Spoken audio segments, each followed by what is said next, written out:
Hello friends, welcome to our official channel the goal achiever. जैसा कि आप लोगों को पता है, आरबीआई असिस्टेंट का जो नोटिफिकेशन था, शॉर्ट नोटिफिकेशन कुछ दिन पहले आ चुका था। और जैसा कि मैंने कहा था 952 जो वैकेंसीज हैं वो रिलीज़ की गई है। आज उसका डिटेल नोटिफिकेशन रिलीज़ कर दिया गया है। आज हम लोग डिटेल में जानेंगे कि नोटिफिकेशन में क्या खास बातें हैं, जोन वाइज वैकेंसीज क्या है, एज लिमिट क्या है, एज लिमिट में कुछ चेंजेस किए गए हैं या नहीं, क्वालिफिकेशन क्या रखा गया है, कौन लोग इसको भर सकते हैं, और कब तक आपका ग्रेजुएशन अगर हो चुका है तो आप इसके लिए एलिजिबल हैं। लैंग्वेज टेस्ट में क्या पूछा जाता है, किस तरह के लैंग्वेज टेस्ट का जो प्रोसेस होता है वो क्या होता है, और इसकी सैलरी कितनी है, और क्या क्या पर्क्स मिलते हैं, उसके बारे में हम लोग डिटेल में बात करेंगे। और आपको ये फॉर्म फिल करना चाहिए या नहीं करना चाहिए, इसके बारे में भी हम लोग डिटेल में बात करेंगे। तो चलिए हम लोग सारा नोटिफिकेशन के हर एक पॉइंट को, जो इंपॉर्टेंट पॉइंट्स है, उसको डिटेल में जानते हैं।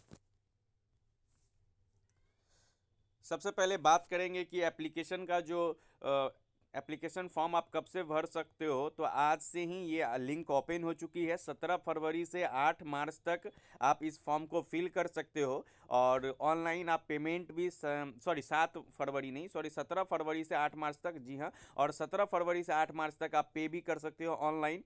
और टेंटेटिव डेट जो है एग्ज़ाम का, ऑनलाइन प्रीलिम्स के जो एग्ज़ाम्स हैं उसके टेंटेटिव डेट 26 मार्च और 27 मार्च को शेड्यूल्ड किए गए हैं 2022 में। इसके जो प्री के जो एग्ज़ाम डेट है वो 26 मार्च और 27 मार्च को रखा गया। और मेन का जो टेंटेटिव मंथ रखा गया है वो मई रखा गया है। और जैसा कि मैंने आपको बताया, 7 या 8 मई को इसके मेंस के एग्ज़ाम्स हो सकते हैं। आरबीआई 7 या 8 मई को आरबीआई मेंस के एग्ज़ाम कंडक्ट करवा लेगा। ये एग्ज़ाम, आप वैकेंसी की बात करते हैं कि जोन वाइज क्या वैकेंसीज रिलीज़ की गई है।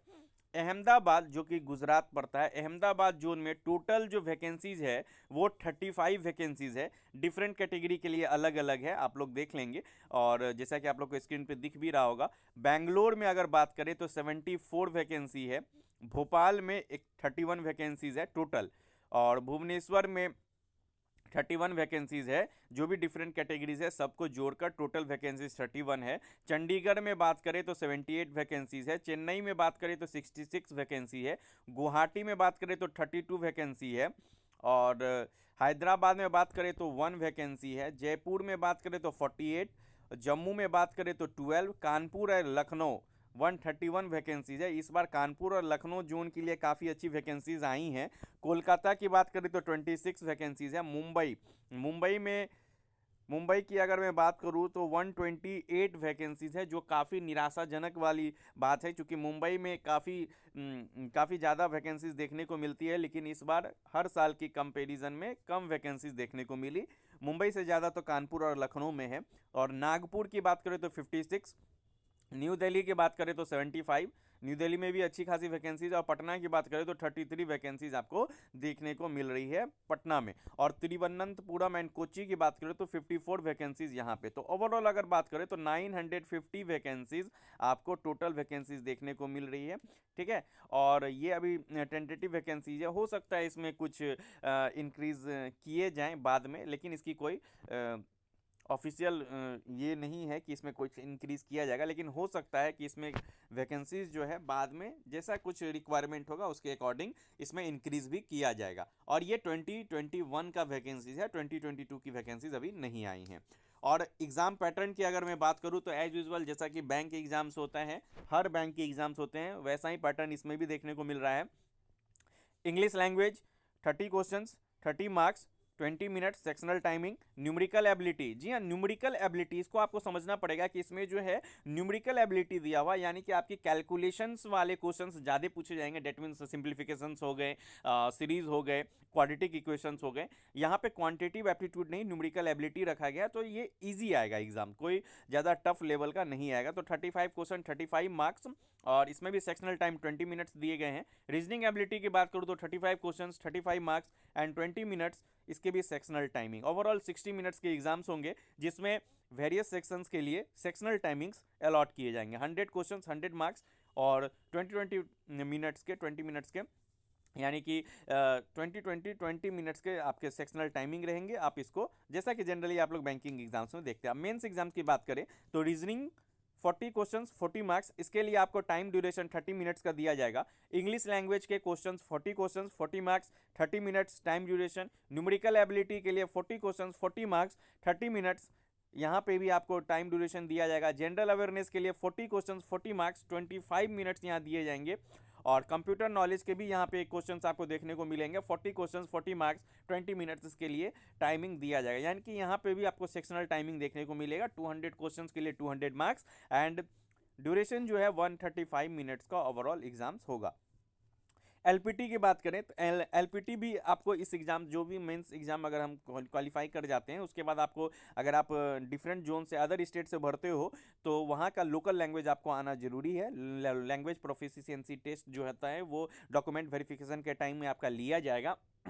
इसके बारे में और डिटेल में बात कर देंगे, पहले और भी जो इंपॉर्टेंट पॉइंट्स है वो देख लेते हैं। और पे स्केल की अगर मैं बात करूं तो लगभग इन हैंड सैलरी जो है आपको यहाँ पे दिया हुआ है असिस्टेंट का, लगभग अप्रॉक्सीमेटली 45,000 के आसपास, 45,050 रुपीज़ के आसपास आपको देखने को मिलेंगी। और इसके अलावा भी आपको बहुत सारे जो पर्क्स हैं, फैसिलिटीज़ वगैरह मिलते हैं, जैसा कि house allowance of 15% of pay will be paid to employ additionally. यहाँ पे जो हाउस अलाउंस है वो आपको 15% पे किया जाएगा। ठीक है, अगर वो बैंक एकोमोडेशंस में रहते हैं, अगर बैंक एकोमोडेशंस में तो फिर आपको बैंक पे करेगी, नहीं तो आपको 15% जो आपके सैलरी का है वो भी बैंक आरबीआई पे करेगी। इसके अलावा भी बहुत सारे फैसिलिटीज़ बैंक्स देती हैं। अगर आप उस फैसिलिटीज़ को अगर आप जोड़ोगे तो ओवरऑल अगर सैलरी की बात करें तो ये बैंक पीओ के सैलरी के लगभग का हो जाता है। आपको इन हैंड सैलरी अगर सारे पर्क्स वगैरह मिला दिया जाए तो लगभग 60,000 के आसपास आपको सैलरी आरबीआई असिस्टेंट की देखने को मिलती है। तो अब नेक्स्ट बात करते हैं कि age category, age criteria, eligibility criteria में जिनका एज 20 से 28 के बीच में है वो एलिजिबल है, आप इस फॉर्म को भर सकते हैं। यानी कि जो भी व्यक्ति है वो 2 फरवरी 1994, 2 फरवरी 1994 से उनका पहले जन्म नहीं होना चाहिए और 1 फरवरी 2002 के बाद का नहीं होना चाहिए। इनके बीच में जो भी आते हैं वो इस फॉर्म के लिए एलिजिबल है। इसके अलावा जो SC ST कैटेगरी के लिए हैं उनका 5 साल रिलैक्सेशन जो है वो 33 साल तक ये इस फॉर्म को फिल कर सकते हैं, तो आप इस फॉर्म को फिल कर सकते हैं। ओबीसी के लिए 3 ईयर्स रिलैक्सेशन है, वो 31 ईयर्स तक इस फॉर्म के लिए एलिजिबल हैं। पीडब्ल्यूडी कैंडिडेट के लिए 10 ईयर्स, जनरल और ईडब्ल्यूएस के लिए जो पीडब्ल्यू कैंडिडेट्स हैं, और ओबीसी कैटेगरी से जो पीडब्ल्यूडी कैंडिडेट्स हैं उसके लिए 13 ईयर्स, और SC ST कैटेगरी जो पीडब्ल्यूडी हैं वो 15 ईयर्स इनमें रिलैक्सेशन रखा गया है। एक्स सर्विस मैन के लिए भी मैक्सिमम 50 ईयर्स तक रखा गया है, और भी बहुत सारे जो कैटेगरी हैं आप देख सकते हैं। नेक्स्ट अगर मैं बात करूं एजुकेशनल क्वालिफिकेशन के लिए, तो जिन्होंने भी ग्रेजुएशन किया है, अगर आपके 50% मार्क्स हैं तो आप इस फॉर्म को भर सकते हैं, आप एलिजिबल हैं इस फॉर्म के लिए। नेक्स्ट, अगर ऑफिशियल लैंग्वेज की अगर मैं बात करूं तो अहमदाबाद का गुजराती आपको आनी चाहिए, बेंगलुरु कन्नड़ आनी चाहिए, भोपाल हिंदी आनी चाहिए, भुवनेश्वर उड़िया, चंडीगढ़ पंजाब और हिंदी दोनों चलेगा, चेन्नई तमिल, गुवाहाटी के लिए असमीज़, बंगाली, खासी, मणिपुरी, बोडो, मिज़ो, इनमें से जो भी आपको कोई भी एक लैंग्वेज आता है, नहीं भी आता तो आपको इस लैंग्वेज का टेस्ट देना पड़ेगा। हैदराबाद तेलुगु, जयपुर हिंदी, जम्मू में उर्दू, हिंदी और कश्मीरी, कानपुर एंड लखनऊ के लिए हिंदी, कोलकाता बंगाली नेपाली, मुंबई मराठी कोंकणी, नागपुर मराठी हिंदी, न्यू दिल्ली हिंदी, पटना हिंदी और मैथिली, और तिरुवनंतपुरम के लिए मलयालम। ये सभी लैंग्वेज का आपको टेस्ट देना पड़ेगा। नेक्स्ट बात करूं कि आपको एप्लीकेशन फ़ी कितने लगेंगे, तो जो SC ST PWD और एक्स सर्विसमैन है उनके लिए मात्र 50 रुपये का फ़ी लगेगा, आप इस फॉर्म को भर सकते हो। और OBC और EWS कैटेगरी और जनरल के लिए, तो OBC, जनरल और EWS के जितने भी कैटेगरीज हैं उनको 450 रुपये का फ़ी लगेगा इसके लिए। और ये आपको डिटेल वैकेंसीज हो गई। इसके लिए बाद हम एक जो इम्पोर्टेंट पॉइंट्स है EWS क्राइटेरिया के लिए और OBC सर्टिफिकेट के लिए, कि जिनका भी मैं आपको बताना चाहता हूँ, जिनका भी जो EWS सर्टिफिकेट आप जब नोटिफिकेशन पढ़ोगे तो मैंने देखा था कि EWS क्राइटेरिया, हाँ देखा था, EWS क्राइटेरिया में जो भी आते हैं उनका जो इनकम और एसेट सर्टिफिकेट होना चाहिए, और EWS सर्टिफिकेट जो है वो फाइनेंशियल ईयर 2021 से 22 का होना चाहिए। वो ही इस फॉर्म के लिए, अगर आपके पास ये सर्टिफिकेट नहीं है तो आप उस कैटेगरी से फॉर्म फिल नहीं करेंगे, नहीं तो आपको डॉक्यूमेंट वेरिफिकेशन के टाइम आपको इसी फाइनेंशियल ईयर का सर्टिफिकेट होना अनिवार्य है, नहीं तो आपको डिबार्ड कर दिया जाएगा, आपका सिलेक्शन नहीं होगा। ओबीसी सर्टिफिकेट, ओबीसी कैटेगरी के लिए भी यही है कि आपको 1 फरवरी 2021 के बाद का ओबीसी सर्टिफिकेट बना होना चाहिए, और इस 2022 से पहले का अगर है तो बहुत अच्छा। अगर जिनके पास भी नहीं है वो इस फॉर्म सर्टिफिकेट को बनवा लें, अभी टाइम है। और क्योंकि फाइनेंशियल ईयर 31 मार्च 2022 को ख़त्म हो रहा है। तो ये बहुत इंपॉर्टेंट पॉइंट्स था, जितने भी इंपॉर्टेंट पॉइंट्स थे वो मैंने कवर कर लिए। और लैंग्वेज टेस्ट में क्या होता है, डॉक्यूमेंट वेरिफिकेशन के टाइम में आपको एक पैराग्राफ दे दिया जाएगा वहाँ के लोकल लैंग्वेज में, उस पैराग्राफ को आपको सॉल्व करना है। जैसे कि हम लोग कॉम्प्रिहेंशन बनाते हैं उसी की तरह आपको सॉल्व करना है, उसके आंसर्स लिखने हैं। इसी तरह का लैंग्वेज टेस्ट होता है, बट और सभी ऑर्गेनाइजेशन की अपेक्षा आरबीआई काफ़ी टफ लेता है लैंग्वेज टेस्ट, तो इसके लिए आपको तैयार रहना है। और क्वालिफिकेशन भी मैंने बता दिया। और जोन वाइज वैकेंसीज हैं, आप लोग अभी जल्दबाजी में फॉर्म नहीं भरेंगे, कुछ दिन रुक के, 3 से 4 दिन रुक के आप इस फॉर्म को फिल करें। और ईडब्ल्यूएस क्राइटेरिया वाले आप लोग का जो फाइनेंशियल ईयर है 2022 मार्च 31 मार्च 2022 से पहले अगर आपका सर्टिफिकेट, अगर आप ब्लॉक लेवल का भी बना लेते हो तो आप इसके लिए वैलिड है, क्योंकि फिर उस बेसिस पे आप एसडीओ लेवल, डीएम लेवल का भी आप बना सकते हो। तो ये डिटेल नोटिफिकेशन था आप लोगों के लिए। अगर कोई भी डाउट हो तो आप कमेंट बॉक्स में जरूर कमेंट करें। Thank you for watching, keep watching our videos.